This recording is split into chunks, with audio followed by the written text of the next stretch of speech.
কিয়ামত যত নিকটবর্তী হবে ভূমিকম্পের পরিমাণ তত বাড়বে, ক্ষয়ক্ষতির পরিমাণ তত বাড়বে, মানুষ যত দালান কোঠার সভ্যতাকে বড় করবে, কিয়ামত যত নিকটবর্তী হবে, এগুলো সবগুলো কিয়ামতের আলামতের মধ্যে থেকে একটি।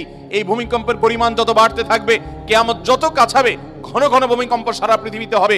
এর ভিতরে বড় আলামত সমূহের মধ্যে থেকে একেবারে কিয়ামতের কাছাকাছি সময় গিয়ে যে ভূমিকম্পগুলো হবে, সেগুলো একটা হবে পূর্বে, একটা হবে পশ্চিমে ভূমি ধসের ঘটনা ঘটবে, একটা হবে মধ্যে। এরকম বড় বড় ভূমিকম্প হবে, ভূমি ধসের ঘটনা ঘটবে, যে গোটা পৃথিবীর সকল সিস্টেমকে প্রায় ধ্বংস করে শেষ করে দিবে এবং জানান দিবে যে পৃথিবীর আয়ু শেষ হয়ে এসেছে। আমরা আজ যে ভূমিকম্প করে মনে করছি না, এটার সাথে ধর্মের কোনো সম্পর্ক নেই, এটা নিছক বৈজ্ঞানিক বিভিন্ন সূত্রের আলোকে আমরা বলি যে এই কারণে হয়েছে, সেই কারণে হয়েছে, সেগুলো অবশ্যই সত্য হতে পারে, সেগুলোর সাথে কোনো সাংঘর্ষিকতা নেই। যেমন কেন ভূমিকম্প হয়, ভূমিকম্প কেন হয়? আজ থেকে শত শত বছর আগে ইমাম ইবনুল কাইয়িম রাহমাতুল্লাহি আলাইহি ভূমিকম্পের উপরে অনেক গবেষণা তার আছে। সেই গবেষণাগুলো পড়লে আমরা অবাক হয়ে যাব যে এত বছর আগে ইসলামের ইতিহাসের একজন বড় ইমাম, অনেক উঁচু মাপের একজন গবেষক, কিভাবে তিনি গবেষণা করে এই সমস্ত কারণগুলো আবিষ্কার করেছেন। আমি নিজে ইবনুল কাইয়িম রাহমাতুল্লাহি আলাইহি এর এই সম্পর্কে গবেষণা পড়ে সমসাময়িক বিজ্ঞানীরা আজকের যে সায়েন্স এবং বিজ্ঞান ভূমিকম্পের যে কারণ দর্শায়, এটার কারণ যেগুলোকে ব্যাখ্যা করে, উল্লেখ করে, সেগুলোর সাথে মিলালে দেখি অবিকল মিলে যায়, অবাক করা বিষয়। সে তখন তিনি গবেষণা করে গেছেন এরকম বাহ্যিক কারণ থাকতেই পারে।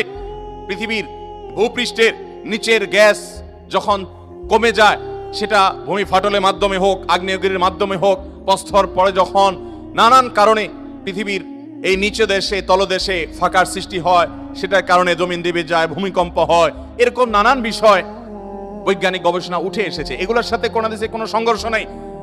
ইসলামের দৃষ্টি হলো, কোরআন এবং হাদিসের দৃষ্টি হলো আরো পেছনে। যেই কারণেই হোক না কেন, ওই কারণের পরের কারণ, তারও পরের কারণ, তারও পরের কারণ, সেগুলো বিজ্ঞান আর বলতে পারবে না।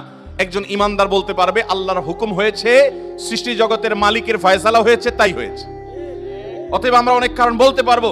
এখন যদি বলা হয় যে গ্যাস কেন বের হয়ে আসলো ফাটল দিয়ে, আগ্নেয়গিরি দিয়ে, এটার বিকল্প কেন থাকলো না? জলোচ্ছ্বাস হলো, ঘূর্ণিঝড় হলো, নিম্নচাপ তৈরি হলো, কেন নিম্নচাপ তৈরি হলো সাগরে? তার কারণ কি? আপনি কারণ ব্যাখ্যা করলেন, সেই কারণের আবার কারণ কি? এই মুহূর্তেই বা কেন হলো, এখানেই বা কেন হলো? এগুলোর ব্যাখ্যা আপনি বলতে পারবেন না। কিন্তু ইমানদার বলতে পারবে আমার রবের ফয়সালা হয়েছে তাই।